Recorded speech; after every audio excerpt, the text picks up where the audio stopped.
பான் ஆம் ஃபிளைட் விமான விபத்து.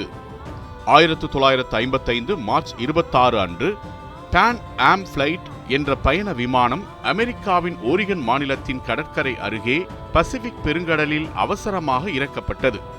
இந்த விமானம் பயணிகளுடன் பசிபிக் கடலுக்கு கீழ் இறங்கியது என்பது அன்றைய காலத்தில் ஒரு பெரும் விபத்தாக கருதப்பட்டது. இந்த விபத்து ஓரேகான் மாநிலத்தின் கடற்கரைக்கு அருகில் நடைபெற்றது. விமானம் தனது வழித்தடத்தில் பறந்து கொண்டிருந்த போது தொழில்நுட்ப கோளாறு ஏற்பட்டதாக கருதப்படுகிறது. இதனால் விமானம் கட்டுப்பாட்டை இழந்து கடலில் அவசரமாக தரையிறக்கப்பட்டது. இந்த நிகழ்வில் 4 பேர் உயிரிழந்தனர். மற்ற பயணிகள் மற்றும் குழுவினர் சிலர் மீட்கப்பட்டனர். அந்த நேரத்தில் கடலில் அவசரமாக விமானத்தை தரையிறக்கும் நடவடிக்கை மிகவும் ஆபத்தானதாக இருந்தது. ஏனெனில் பசிபிக் பெருங்கடல் அலைகள் மற்றும் வானிலை நிலைமைகள் கடினமாக இருந்தன.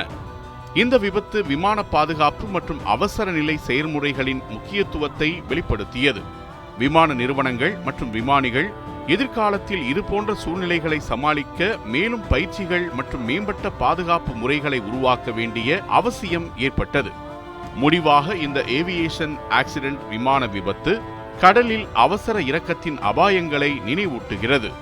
இது விமான பாதுகாப்பு துறையில் மேம்பாடுகள் செய்ய வேண்டிய அவசியத்தை உலகிற்கு உணர்த்திய ஒரு முக்கிய நிகழ்வாகும்.